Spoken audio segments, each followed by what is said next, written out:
Good news ವೀಕ್ಷಕರೇ, ಗೃಹಲಕ್ಷ್ಮಿ ಯೋಜನೆಯ 12ನೇ ಕಂತಿನ ಹಣ 2,000 ರೂಪಾಯಿ ಆದರೂ ಜಮಾ ಆಗ್ತಾ ಇದೆ.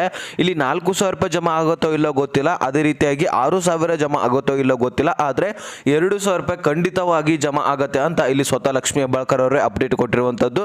ಸೊ ಹಾಗಾದರೆ ಇಂದು ಕೂಡ 18 ಜಿಲ್ಲೆಗಳಿಗೆ ಈ ಒಂದು 18 ಜಿಲ್ಲೆಯ ಮಹಿಳೆಯರಿಗೆ 2,000 ರೂಪಾಯಿ ಜಮಾ ಆಗ್ತಾ ಇರುವಂಥದ್ದು. ಸೊ ಹಾಗಾದರೆ ಆ ಒಂದು 18 ಜಿಲ್ಲೆಗಳನ್ನು ನೀವು ತಿಳ್ಕೊಳ್ಳೇಬೇಕು. ಯಾಕಪ್ಪ ಅಂದರೆ ಒಂದು 18 ಜಿಲ್ಲೆಗಳಲ್ಲಿ ನಿಮ್ಮ ಜಿಲ್ಲೆನೂ ಕೂಡ ಆಗಿದ್ರೆ ನಿಮ್ಮ ಖಾತೆಗೂ ಕೂಡ ಹಣ ಜಮಾ ಆಗುವಂತಹ ಚಾನ್ಸಸ್ ಇದೆ. ಸೊ ಹೀಗಾಗಿ ತುಂಬಾ ಇಂಪಾರ್ಟೆಂಟ್ ಹಾಗೂ ಇಂಟ್ರೆಸ್ಟಿಂಗ್ ಆದಂತಹ ಮಾಹಿತಿ ಇದೆ. ವಿಡಿಯೋನ ಕೊನೆವರೆಗೂ ವಾಚ್ ಮಾಡಿ. ಚಾನಲ್ಗೆ ಸಬ್ಸ್ಕ್ರೈಬ್ ಮಾಡಲಿ ಅಂದರೆ ದಯವಿಟ್ಟು ಬೇಗನೆ ಸಬ್ಸ್ಕ್ರೈಬ್ ಮಾಡ್ಕೊಳ್ಳಿ. ಹಾಗೆ ವಿಡಿಯೋಕ್ಕೊಂದೇ ಒಂದು ಲೈಕ್ ಕೊಟ್ಬಿಟ್ಟು ವಿಡಿಯೋನ ನೋಡಲಿಕ್ಕೆ ಸ್ಟಾರ್ಟ್ ಮಾಡಿ. ನೀವು ಕೊಡೋ ಲೈಕ್ಗಿಂತ ಒಂದು ಸಬ್ಸ್ಕ್ರೈಬ್ನಿಂದ ಸೊ ಮತ್ತಷ್ಟು ಮೋಟಿವೇಶನ್ ಸಿಕ್ಕಂಗಾಗುತ್ತೆ. ಸೊ ಇದೇ ರೀತಿಯಾದಂತಹ ಒಳ್ಳೆ ಅಪ್ಡೇಟ್ಸ್ಗಳನ್ನು ತರ್ತಾ ಇರ್ತೀವಿ. ಇಲ್ಲಿ ನೋಡಿ, ಈಗ ಗೃಹಲಕ್ಷ್ಮಿ ಯೋಜನೆಗೆ ಸಂಬಂಧಪಟ್ಟಂತೆ ಲೇಟೆಸ್ಟ್ ಆಗಿ ಲಕ್ಷ್ಮಿ ಹೆಬ್ಬಾಳ್ಕರ್ ಅವರೇ ಸ್ವತಃ ಅಪ್ಡೇಟನ್ನು ಕೊಟ್ಟಿರುವಂಥದ್ದು. ಸೊ ಇದುವರೆಗೂ ಲೇಟ್ ಆಗಿದ್ದು ನಿಜಾನೇ, ಆದರೆ ನಾವು 6,000 ಜಮಾ ಮಾಡ್ತಾ ಇಲ್ಲ, ಜೊತೆಗೆ 4,000 ಕೂಡ ಜಮಾ ಆಗ್ತಾ ಇಲ್ಲ.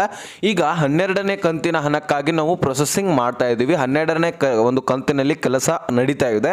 ಈ ಒಂದು 12ನೇ ಕಂತಿನ ಹಣ ಬಹಳಷ್ಟು ಮಹಿಳೆಯರಿಗೆ ಈಗಾಗಲೇ ಆಲ್ಮೋಸ್ಟ್ ಎಲ್ಲ ಮಹಿಳೆಯರಿಗೆ ಹಾಕುವಂತಹ ಪ್ಲಾನ್ ಇದೆ. ಅದು ಒಂದೇ ವಾರದಲ್ಲಿ ಈ ಒಂದು 12ನೇ ಕಂತಿನ ಹಣ ಮುಕ್ತಾಯ ಮಾಡಲಿಕ್ಕುವಂತಹ ಒಂದು ನಿರ್ಧಾರವನ್ನು ನಮ್ಮ ಮಹಿಳಾ ಮತ್ತು ಮಕ್ಕಳ ಅಭಿವೃದ್ಧಿ ಇಲಾಖೆ ಕೈಗೊಂಡಿರುವಂಥದ್ದು. ಸೊ ಈ ಒಂದು ವಾರ ಏನು 12ನೇ ಕಂತಿನ ಹಣ ಜಮಾ ಮಾಡ್ತೀವಲ್ಲ, ಆ ಒಂದು ವಾರ ಬಿಟ್ಟು 13ನೇ ಕಂತಿನ ಹಣ ಕೂಡ ರಿಲೀಸ್ ಮಾಡ್ತೀವಿ ಅಂತ ಹೇಳಿದ್ದಾರೆ. ನಾನು ಹೇಳಿದ್ನಲ್ಲ, ಒಟ್ಟಿಗೆ ನಿಮಗೆ 4,000 ಕೂಡ ಬರೋದಿಲ್ಲ, 6,000 ಕೂಡ ಬರೋದಿಲ್ಲ. ನಾನು ಮೊದಲಾದರೂ ಒಂದು ವಿಡಿಯೋದಲ್ಲಿ ತಿಳಿಸ್ಕೊಟ್ಟಿದ್ದೆ ನಾನು ನಿಮಗೆ. ಲಕ್ಷ್ಮಿ ಹೆಬ್ಬಾಳ್ಕರ್ ಅವರು ಹೇಳಿದ್ರು 6,000 ಒಟ್ಟಿಗೆ ಜಮಾ ಮಾಡ್ತೀನಿ, 4,000 ಒಟ್ಟಿಗೆ ಜಮಾ ಮಾಡ್ತೀನಿ ಅಂತ. ಆದರೆ ನಾನೇನು ಹೇಳಿದ್ದೆ, ಒಟ್ಟಿಗೆ ಜಮಾ ಆಗಲಿಕ್ಕೆ ಸಾಧ್ಯನೇ ಇಲ್ಲ. ಈ ಒಂದು ಗೃಹಲಕ್ಷ್ಮಿ ಯೋಜನೆಯಲ್ಲಿ ಅಂತಹ ಪ್ರೊಸೆಸಿಂಗೇ ಇಲ್ಲ. ಟೋಟಲಿ ನಿಮಗೆ ಯಾವ ರೀತಿಯಾಗಿ ಜಮಾ ಆಗುತ್ತೆ ಅಂದರೆ, ಈಗ 2,000 ರೂಪಾಯಿ ಜಮಾ ಆದರೆ ಮತ್ತೆ 2 ದಿನಗಳ ಬಿಟ್ಟು ಮತ್ತೆ 2,000 ರೂಪಾಯಿ ಈ ರೀತಿ ಪ್ರೊಸೆಸಿಂಗ್ ನಡೀತಾ ಇರುತ್ತೆ. ಆದರೆ ಒಟ್ಟಿಗೆ ಜಮಾ ಆಗತ್ತೆ ಅಂತ ಹೇಳಿಕ್ಕೆ ಬರೋದಿಲ್ಲ, ಓಕೆನಾ. ಸೊ ಆ ರೀತಿ ಪ್ರೊಸೆಸಿಂಗ್ ಇರಲ್ಲ ಕಾರಣಕ್ಕಾಗಿ ಏನಾದರೂ ಆ ರೀತಿ ಮಾಡಿದ್ದೇ ಆದರೆ ತಾಂತ್ರಿಕ ದೋಷ ಆಗೋದು ಸಹಜನೇ. ತಾಂತ್ರಿಕ ದೋಷ ಈಗ ಸದ್ಯನೇ ಆಗ್ತಾ ಇದೆ. ಈ ಒಂದು ಕಂತುಗಳನ್ನು ಹಾಕ್ಲಿಕ್ಕೆ ಒಂದು ಹೊರಟಾಗನೇ ತಾಂತ್ರಿಕ ದೋಷ ಆಗ್ತಾ ಇರುವಂಥದ್ದು. ಕೆಲವೊಂದಿಷ್ಟು ಫಲಾನುಭವಿಗಳಿಗೆ ಪೆಂಡಿಂಗ್ ಅಂತ ಉಳಿತಾ ಇರುವಂಥದ್ದು. ಸೊ ಈ ರೀತಿ ಆಗ್ತಾ ಇರುವಂಥದ್ದು ಕೆಲವೊಂದಿಷ್ಟು ಪ್ರಾಬ್ಲಮ್ಗಳು. ಸೊ ಇಲ್ಲಿ ಒಂದು ಕಂತು ಹಾಕುವಾಗಲೇ ಇಷ್ಟೊಂದು ಆಗುತ್ತೆ ಅಂತೆ, ಅಂದರೆ ಇನ್ನು 2-3 ಕಂತುಗಳನ್ನು ಒಟ್ಟಿಗೆ ಹಾಕ್ತಾ ಹೋದರೆ 100% ಈ ರೀತಿ ಪ್ರಾಬ್ಲಮ್ ಆಗುತ್ತೆ. ಈಗ 2,000 ರೂಪಾಯಿ ಆದರೂ ನಿಮ್ಮ ಖಾತೆಗೆ ಜಮಾ ಆಗುತ್ತೆ. ಸೊ ಬರಲಿ, ಮೊದಲು ಈ ಒಂದು 12ನೇ ಕಂತಿನ ಹಣ ಜಮಾ ಆಗಲಿ. ನೆಕ್ಸ್ಟು ಒಂದು ವಾರ ಬಿಟ್ಟನೆ, ಬರೀ ಒಂದು ವಾರದಲ್ಲಿನೇ ಈಗ ನಿಮಗೆ ಹಣ ಹಾಕಿದ್ರೆ ನೆಕ್ಸ್ಟ್ ಒಂದು ವಾರದಲ್ಲಿನೇ ನಿಮ್ಮ ಖಾತೆಗೆ ಹಣ ಜಮಾ ಮಾಡ್ತಾರೆ. ಸೊ ಟೋಟಲಿ ಈ ರೀತಿ ಪ್ರೊಸೆಸಿಂಗ್ ನಡೀತಾ ಇರುತ್ತೆ. ಈಗ ಸದ್ಯದಲ್ಲಿ ಮೊದಲು ನಾನು 12ನೇ ಕಂತಿನ ಹಣ ರಿಲೀಸ್ ಮಾಡ್ತೇನೆ ಅಂತ ಹೇಳಿದ್ದಾರೆ. ಸೊ ನೆಕ್ಸ್ಟು 12ನೇ ಕಂತಿನ ಹಣ ಆದಮೇಲೆ 13ನೇ ಕಂತಿನ ಹಣ ಬಿಡುಗಡೆ ಆಗುತ್ತೆ. ಸೊ ನಿಮ್ಮರ ಖಾತೆಗೆ ಟೋಟಲಿ 4,000 ರೂಪಾಯಿ ಜಮಾ ಆದಂಗೆ ಆಗುತ್ತೆ. ಈಗ ಜುಲೈ ಮತ್ತು ಆಗಸ್ಟ್ ತಿಂಗಳದು ನಾವು ಹಾಕ್ತಾ ಇದ್ದೀವಿ ಅಂತ ಒಂದು ಸ್ಪಷ್ಟನೆಯನ್ನು ಕೊಟ್ಟಿದ್ದಾರೆ. ಅದಾದಮೇಲೆ ಅಕ್ಟೋಬರ್ದು ಕೂಡ ಸೆಪ್ಟೆಂಬರ್ದು ಅಮೌಂಟ್ ಕೂಡ ಹಾಕ್ತೀವಿ ಅಂತ ಒಂದು ಮಾಹಿತಿ ಬಂದಿರುವಂಥದ್ದು, ಲಭ್ಯವಾಗಿರುವಂಥದ್ದು. ಮೊದಲು 12ನೇ ಕಂತಿನ ಹಣ ಜಮಾ ಆಗಲಿ ಆದಷ್ಟು ಬೇಗ ಅಂತ ನಾವು ಕೇಳ್ತಾ ಇದ್ದೀವಿ.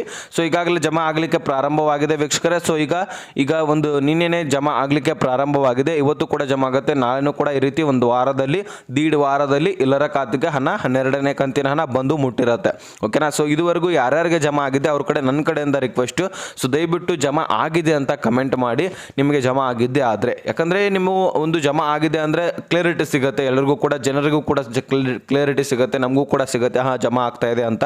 ಸೊ ಅದಕ್ಕೋಸ್ಕರ ನಿಮ್ಮ ಒಂದು ಕಮೆಂಟ್ಗಳು ಬಹು ಮುಖ್ಯವಾಗಿರುವಂಥದ್ದು. ಆದಷ್ಟು ನಿಮಗೆ ಜಮಾ ಆಗಿದ್ದೆ ಆದರೆ ನಿಮ್ಮ ಜಿಲ್ಲೆ ಯಾವುದು ಅನ್ನುವಂಥದ್ದನ್ನು ಕಮೆಂಟ್ ಮಾಡಿ. ಎಷ್ಟು ಒಂದು ಜಮಾ ಆಗಿದೆ, 2,000 ರೂಪಾಯಿ ಜಮಾ ಆಗಿದೆಯಾ ಅಥವಾ 4,000 ರೂಪಾಯಿ? 2,000 ರೂಪಾಯಿನ ಜಮಾ ಆಗ್ತಾ ಇದೆ. ಸೊ ಆದರೆ ನೀವು ಎಷ್ಟು ಜಮಾ ಆಗಿದೆ ಅನ್ನುವಂಥದ್ದನ್ನು ಕಮೆಂಟ್ ಮಾಡಿ ಸಾಕು, ಅಷ್ಟೇ, ಮತ್ತೇನಿಲ್ಲ. ಸೊ ಇದು ನನ್ನ ಕಡೆಯಿಂದ ರಿಕ್ವೆಸ್ಟ್ ಅನ್ಕೊಳ್ಳಿ. ಸೊ ಈಗಾಗಲೇ ವೀಕ್ಷಕರೇ ಬಹಳಷ್ಟು ಫಲಾನುಭವಿಗಳನ್ನು ತೆಗೆದಾಕ್ಬಿಟ್ಟು ಈ ರೀತಿ ಪ್ರೊಸೆಸಿಂಗ್ ಮಾಡಿ ಈ ಒಂದು ಗೃಹಲಕ್ಷ್ಮಿ ಯೋಜನೆಯ ಹಣ ಹಾಕ್ತಾ ಇರುವಂಥದ್ದು. ಇಲ್ಲಿ ಕೆಲವೊಂದಿಷ್ಟು ಫಲಾನುಭವಿಗಳಿಗೆ 11ನೇ ಕಂತಿನ ಹಣ ಕೂಡ ಜಮಾ ಆಗಿಲ್ಲ. ಅವರು ಕೂಡ ಕ್ವಶನನ್ನು ಕೇಳ್ತಾ ಇದ್ರು, ಇನ್ನೂ ಕೂಡ ನಮ್ಗೆ 11ನೇ ಕಂತೆ ಬಂದಿಲ್ಲ ಸರ್, 10ನೇ ಕಂತ ಆದಮೇಲೆ ಯಾವ ಕಂತುಗಳು ಕೂಡ ಬಂದಿಲ್ಲ ಅಂತ ಬಹಳಷ್ಟು ಫಲಾನುಭವಿಗಳು ಕೇಳ್ತಾ ಇದ್ರು.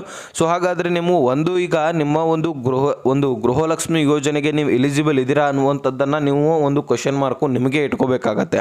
ಯಾಕಂದರೆ ಇಲ್ಲಿ ನೋಡಿ, ಒರಿಜಿನಲ್ ಫಲಾನುಭವಿಗಳಿಗೆ ಮಾತ್ರ 11ನೇ ಕಂತಿನಲ್ಲಿ ಹಣ ಹೋಗಿರುವಂಥದ್ದು.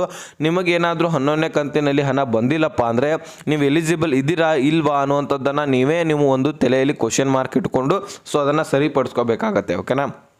ಮೊದಲು ನಿಮ್ಮ ಒಂದು ಆಹಾರ ಇಲಾಖೆಗೆ ಹೋಗಿ ನಿಮ್ಮ ರೇಷನ್ ಕಾರ್ಡ್ ರದ್ದಾಗಿದೆ ಇಲ್ವಾ ಚೆಕ್ ಮಾಡ್ಕೋಬೇಕಾಗತ್ತೆ. APL ಇದ್ರೂ ನಡೆಯುತ್ತೆ, BPL ದಿಂದ ಏನು APL ಗೆ ಕನ್ವರ್ಟ್ ಮಾಡಿದ್ರೂ ನಡೆಯುತ್ತೆ. ಯಾಕಂದರೆ BPL ಮತ್ತು APL ದಾರರಿಗೆ ಎರಡೂ ಒಂದು BPL ರೇಷನ್ ಕಾರ್ಡ್ ಅಥವಾ APL ರೇಷನ್ ಕಾರ್ಡ್ಗಳಿಗೆ ಕೊಡ್ತಾ ಇರುವಂಥದ್ದು ಈ ಒಂದು ಗೃಹಲಕ್ಷ್ಮಿ ಯೋಜನೆ ಎಲಿಜಿಬಲ್ ಇದ್ದೇ ಇರ್ತೀರಾ. ಅದೇ ರೀತಿಯಾಗಿ ಅನ್ನಭಾಗ್ಯದಲ್ಲಿ ಕೊಡ್ತಾನೆ ಇರ್ತಾರೆ. ಸೊ ಅದಕ್ಕೋಸ್ಕರ ಒಂದು ರೇಷನ್ ಕಾರ್ಡ್ ಇದೆ ಅಲ್ವಾ ಚೆಕ್ ಮಾಡ್ಕೊಳ್ಳಿ. ಓಕೆ ರೇಷನ್ ಕಾರ್ಡ್ ಇದೆ ಅಂತ ಅನ್ಕೊಳ್ಳಿ. ಅದಾದಮೇಲೆ ಆದಾಯ ತೆರಿಗೆ ಟ್ಯಾಕ್ಸ್ ಪೇಯರ್ ಮಾಡ್ತಾ ಇದ್ರ ಅಂತ ಅದನ್ನು ಕೂಡ ನೀವು ಚೆಕ್ ಮಾಡ್ಕೋಬೇಕಾಗತ್ತೆ ಗೃಹಲಕ್ಷ್ಮಿ ಸ್ಟೇಟಸ್ನಲ್ಲಿ. ಓಕೆನಾ, ಬಹಳಷ್ಟು ಫಲಾನುಭವಿಗಳನ್ನು ಗೃಹಲಕ್ಷ್ಮಿ ಸ್ಟೇಟಸ್ನಲ್ಲಿ ಚೆಕ್ ಮಾಡಿದ್ರೆ ಆದಾಯ ತೆರಿಗೆ ಟ್ಯಾಕ್ಸ್ ಪೇಯರ್ ಮಾಡ್ತಾ ಇರಲಿಲ್ಲ ಅಂದರೂ ಸಹಿತ ಮಾಡ್ತಾ ಇದ್ದಾರೆ ಅಂತ ಬರ್ತಾ ಇದೆ. ಸೊ ಅವರು ಮುಖ್ಯವಾಗಿ ಗಮನಕ್ಕೆ ತೆಗೆದುಕೊಳ್ಬೇಕಾಗತ್ತೆ. ನೀವೇನು ಮಾಡಬೇಕಾಗತ್ತೆ, ನಿಮ್ಮ ಒಂದು ಮನೆ ಹತ್ತಿರ ಇರುವಂತಹ ನಿಮ್ಮ ಊರಿನಲ್ಲಿರುವಂತಹ ಗ್ರಾಮವನ್ನು ಕರ್ನಾಟಕವನ್ನು ಬಾಪು ಸೇವಾ ಕೇಂದ್ರ, ಸೊ ಈ ರೀತಿ CSC ಸೆಂಟರ್ಗಳಿರ್ತವೆ. ಸೊ ಅಲ್ಲಿ ಹೋಗಿ ನೀವೇನು ಮಾಡಬೇಕಾಗತ್ತೆ, ನಿಮ್ಮ ಒಂದು ಗೃಹಲಕ್ಷ್ಮಿ ಸ್ಟೇಟಸನ್ನು ಚೆಕ್ ಮಾಡ್ಕೋಬೇಕಾಗತ್ತೆ. ನಿಮ್ಮ ಒಂದು ರೇಷನ್ ಕಾರ್ಡ್ ಮುಖಾಂತರ ಚೆಕ್ ಮಾಡ್ತಾರೆ ಅವರು. ಚೆಕ್ ಮಾಡಿದ ತಕ್ಷಣ ಅಲ್ಲೇನಾದರೂ ಆದಾಯ ತೆರಿಗೆ ಟ್ಯಾಕ್ಸ್ ಪೇಯರ್ ಕಟ್ತಾ ಇರುವವರು ಅಂತ ಬರ್ತಾ ಇದ್ದಿದ್ದೆ ಆದರೆ ನೀವು ನಿಮ್ಮ ಪ್ರಾಬ್ಲಮನ್ನು ಸಾಲ್ವ್ ಮಾಡ್ಕೋಬೇಕಾಗತ್ತೆ. ಒಂದು ವೇಳೆ ನೀವು ಕಟ್ತಾ ಇದ್ದರೆ ನಿಮಗೆ 100% ಹಣ ಬರೋದಿಲ್ಲ. ಒಂದು ವೇಳೆ ನೀವು ಕಟ್ತಾ ಇರಲಿಲ್ಲ ಅಂದರೂ ಸಹಿತ ನಿಮಗೆ ಈ ರೀತಿ ಬರ್ತಾ ಇದೆ ಅಂತ ಅನ್ನೋದಾದರೆ ನೀವೇನು ಮಾಡಬೇಕು, ಮಹಿಳಾ ಮತ್ತು ಮಕ್ಕಳ ಕಲ್ಯಾಣ ಇಲಾಖೆಗೆ ಸಬ್ಮಿಟ್ ಮಾಡಬೇಕಾಗತ್ತೆ. ಏನು ಮಾಡಬೇಕು ಅನ್ನೋದಾದರೆ ಈ ಒಂದು ಪ್ರಮಾಣ ಪತ್ರವನ್ನು ಸಬ್ಮಿಟ್ ಮಾಡಬೇಕಾಗತ್ತೆ. ಈಗ ಆಲ್ರೆಡಿ ಬಹಳಷ್ಟು ಜನರಿಗೆ ಇದು ಗೊತ್ತು, ಆದರೂ ಸಹಿತ ನಿಮ್ಗೆ ಒಂದು ಸ್ವಲ್ಪ ಕ್ಲಿಕ್ ಕೊಡ್ತೀನಿ, ಯಾಕಂದರೆ ಹೊಸ ಫಲಾನುಭವಿಗಳು ಕೂಡ ಇರ್ತಾರೆ, ಗೊತ್ತಿರೋದಿಲ್ಲ ಅವರಿಗೆ. ಇಲ್ಲಿ ನೋಡಿ ಏನಾಗ್ತಾ ಇದೆ ಅಂದರೆ ಆ ಒಂದು ಪತ್ರವನ್ನು ನಾವು ಆದಾಯ ತೆರಿಗೆ ಟ್ಯಾಕ್ಸ್ ಪೇಯರ್ ಮಾಡೋದಿಲ್ಲ, ಆದರೂ ಸಹಿತ ಗೃಹಲಕ್ಷ್ಮಿ ಸ್ಟೇಟಸ್ನಲ್ಲಿ ತೋರಿಸ್ತಾ ಇದೆ. ಸೊ ಹಾಗಾದರೆ ನಾವು ಒರಿಜಿನಲ್ ಫಲಾನುಭವಿಗಳಿದ್ದೀವಿ, ಆದರೂ ಸಹಿತ ನಮಗೆ ಹಣ ಜಮಾ ಆಗ್ತಾ ಇಲ್ಲ ಅಂತ ಹೇಳಿ ಒಂದು ಪತ್ರ ಬರೆದು ಒಂದು ಪತ್ರ ರೆಡಿ ಮಾಡಿಕೊಂಡು ಅಲ್ಲಿ ಮುಖ್ಯಸ್ಥೆಯ ಸಿಗ್ನೇಚರ್ ಮಾಡಿಕೊಂಡು ಆ ಒಂದು ಪತ್ರವನ್ನು ಮಹಿಳಾ ಮತ್ತು ಮಕ್ಕಳ ಅಭಿವೃದ್ಧಿ ಇಲಾಖೆಗೆ ಕೊಟ್ಬಿಟ್ರೆ ಸೊ ಅಲ್ಲಿ ನಿಮಗೂ ಕ್ಲಿಯರ್ ಮಾಡಿಕೊಡ್ತಾರೆ. ಆ ಒಂದು ಏನು ಗೃಹಲಕ್ಷ್ಮಿ ಸ್ಟೇಟಸ್ನಲ್ಲಿ ಆ ರೀತಿ ಒಂದು ತಾಂತ್ರಿಕ ದೋಷದಿಂದ ಆಗ್ತಾ ಇದೆ ನೋಡಿ, ಸೊ ಅದನ್ನು ಕೂಡ ತೆಗಿತಾರೆ. ಮತ್ತು ಇಲ್ಲಿ ತಾಂತ್ರಿಕ ದೋಷದಿಂದನೇ ಆಗ್ತಾ ಇದೆ ಅಂತ ಹೇಳಿಕ್ಕೆ ಬರೋದಿಲ್ಲ, ಯಾಕಂದರೆ ನೀವು ಸಾಲಗಳನ್ನು ಕೂಡ ಮಾಡಿರ್ತೀರ, EMI ಮುಖಾಂತರ ಏನಾದರೂ ತೊಗೊಂಡಿರ್ತೀರ ಅಲ್ಲಿ, ಅಥವಾ ನಿಮ್ಮ ಮನೆ ಮೇಲೆ ಸಾಲ ಹಾಕಿರ್ತೀರ. ಸೊ ಏನಾದರೂ ಆಗಿರುತ್ತೆ ಅಲ್ಲಿ ಸಾಲದ ಮುಖಾಂತರ ನೀವು ಬಡ್ಡಿಯ ಸಮೇತ GST ಮತ್ತು ಟ್ಯಾಕ್ಸ್ ಪೇಯರ್ ಕೂಡ ಮಾಡ್ತಾ ಇರ್ತೀರ. ಓಕೆನಾ, ಸೊ ಅಂತಹ ಒಂದು ಸಂದರ್ಭದಲ್ಲಿ GST ಟ್ಯಾಕ್ಸ್ ಪೇಯರ್ ಮಾಡುವಂತಹ ಸಂದರ್ಭದಲ್ಲಿ ಏನಾಗುತ್ತೆ, ಆ ಒಂದು ಗೃಹಲಕ್ಷ್ಮಿ ಸ್ಟೇಟಸ್ನಲ್ಲಿ GST ಟ್ಯಾಕ್ಸ್ ಪೇಯರ್ ಮಾಡುವಂಥವ್ರು ಕೂಡ ಬೀಳುತ್ತೆ. ಅದಕ್ಕೋಸ್ಕರ ನೀವು ಏನು ಮಾಡಬೇಕು, ಅದನ್ನು ಚೆಕ್ ಮಾಡಲೇಬೇಕು, ಖಂಡಿತವಾಗಿ ಚೆಕ್ ಮಾಡಲೇಬೇಕು ಅಂತ ಸ್ವತಃ ಲಕ್ಷ್ಮೀ ಹೆಬ್ಬಾಳ್ಕರ್ ಅವರು ಅಪ್ಡೇಟ್ ಕೊಟ್ಟಿದ್ದಾರೆ. ಸೊ ಇದಾದ ತಕ್ಷಣ ಇನ್ನೊಂದು ಪ್ರಾಬ್ಲಮ್ ಏನಪ್ಪ, 11ನೇ ಕಂತಿನ ಹಣ ಬರೆದಿರಲಿಕ್ಕೆ ಅಥವಾ ನಿಮಗೆ 12ನೇ ಕಂತಿನ ಹಣ ಜಮಾ ಆಗಿಲ್ಲಪ್ಪ ಅಂದರೆ, ಓಕೆನಾ, 12ನೇ ಕಂತಿನ ಹಣ ಜಮಾ ಆಗಿಲ್ಲ ಅಂದರೂ ಈ ಒಂದು ಕಾರಣ ಮುಖ್ಯವಾಗಿರುವಂಥದ್ದು. ಸೊ ಅದನ್ನು ಕೂಡ ಹೇಳ್ತೀನಿ. ಮೊದಲು ಈ ಒಂದು ಜಿಲ್ಲೆಗಳನ್ನು ನಾನು ನಿಮಗೆ ತಿಳಿಸ್ಕೊಡ್ತೀನಿ, 18 ಜಿಲ್ಲೆಗಳನ್ನ. ನಂತರ ಈ ಒಂದು ಪ್ರಾಬ್ಲಮ್ ಏನು ಅನ್ನುವಂಥದ್ದನ್ನು ತಿಳಿಸ್ಕೊಡ್ತೀನಿ, ಇನ್ನೊಂದು ಪ್ರಾಬ್ಲಮ್ ಅನ್ನೋದನ್ನು ತಿಳಿಸ್ಕೊಡ್ತೀನಿ. ಓಕೆನಾ, ಈಗ 18 ಜಿಲ್ಲೆಗಳನ್ನು ನೋಡ್ಕೊಳ್ಳಿ. ಇಲ್ಲಿ ನೋಡಿ, ಕಲಬುರಗಿ, ಬಳ್ಳಾರಿ, ಗದಗ, ಹಾಸನ, ವಿಜಯನಗರ, ಧಾರವಾಡ, ಯಾದಗಿರಿ, ಉತ್ತರ ಕನ್ನಡ, ದಕ್ಷಿಣ ಕನ್ನಡ, ದಾವಣಗೆರೆ, ಉಡುಪಿ, ತುಮಕೂರು, ಚಿತ್ರದುರ್ಗ, ಚಿಕ್ಕಮಗಳೂರು, ಶಿವಮೊಗ್ಗ, ರಾಯಚೂರು, ಚಿಕ್ಕಬಳ್ಳಾಪುರ, ಚಾಮರಾಜನಗರ. ಸೊ ಈ ಒಂದು 18 ಜಿಲ್ಲೆಗಳಿಗೆ ಹಣ ಜಮಾ ಆಗ್ತಾ ಇದೆ. ಸೊ ಈ ಒಂದು ಜಿಲ್ಲೆಗಳಲ್ಲಿ ನಿಮ್ಮ ಜಿಲ್ಲೆನೂ ಕೂಡ ಆಗಿದ್ರೆ ನಿಮ್ಮ ಖಾತೆಗೂ ಕೂಡ ಹಣ ಜಮಾ ಆಗುತ್ತೆ, ತಲೆ ಕೆಡಿಸ್ಕೊಳ್ಳುವಂತಹ ಅಗತ್ಯವಿಲ್ಲ. ಆದರೆ ಟೋಟಲಿ ಎಲ್ಲರ ಖಾತೆಗೆ ಜಮಾ ಆಗುತ್ತೆ ಅಂತ ಹೇಳಿಕ್ಕೆ ಬರೋಲ್ಲ. ಇವತ್ತೇ ಎಲ್ಲರ ಖಾತೆಗೆ ಇಷ್ಟೆಲ್ಲ ಜಿಲ್ಲೆಗಳಲ್ಲಿರುವಂತಹ ಎಲ್ಲ ಫಲಾನುಭವಿಗಳ ಖಾತೆಗೆ ಜಮಾ ಆಗುತ್ತೆ ಅಂತ ಹೇಳಿಕ್ಕೆ ಬರೋಲ್ಲ. ಅಷ್ಟೊಂದು ಜಮಾ ಆಗಿದ್ದೆ ಆದರೆ ಬರೀ 2 ದಿನ ಸಾಕು ಇಲ್ಲಿ ನಮ್ಮ ರಾಜ್ಯ ಸರ್ಕಾರಕ್ಕೆ ಅಷ್ಟೊಂದು ಹಣ ಜಮಾ ಮಾಡಲಿಕ್ಕೆ. ಆದರೆ 1 ವಾರ 2 ವಾರ ಇವರು ಟೈಮ್ ತೊಗೋತಾರಂದರೆ ಅಷ್ಟೊಂದು ಒಮ್ಮೆಲೆ ಜಮಾ ಆಗೋದಿಲ್ಲ. ಈಗ ನೋಡಿ, ಉದಾಹರಣೆಗೆ ಹಾಸನ, ಗದಗ ಜಿಲ್ಲೆ ಅಂದರೆ ಇಲ್ಲಿ 20% ಫಲಾನುಭವಿಗಳಿಗೆ ಜಮಾ ಆಗುತ್ತೆ, ಉಳಿದ ಒಂದು 80% ಫಲಾನುಭವಿಗಳು ಉಳಿತಾರೆ. ನೆಕ್ಸ್ಟ್ ಬಳ್ಳಾರಿ, ಕಲಬುರಗಿಯಲ್ಲಿ ಕೂಡ 20% ಫಲಾನುಭವಿಗಳಿಗೆ ಜಮಾ ಆಗುತ್ತೆ. ನೆಕ್ಸ್ಟ್ ಅಲ್ಲಿರುವಂತಹ 80% ಫಲಾನುಭವಿಗಳಿಗೆ ನಾಳೆ ಜಮಾ ಆಗ್ಬೋದು, ನಾಡ್ದು ಜಮಾ ಆಗ್ಬೋದು. ಈ ರೀತಿ ಒಂದು ಸ್ಟೆಪ್ ಬೈ ಸ್ಟೆಪ್ಪು ಹಂತವಾಗಿ ಹಣ ಜಮಾ ಮಾಡುವಂತಹ ಕೆಲಸ ರಾಜ್ಯ ಸರ್ಕಾರ ಮಾಡ್ತಾ ಇರುವಂಥದ್ದು.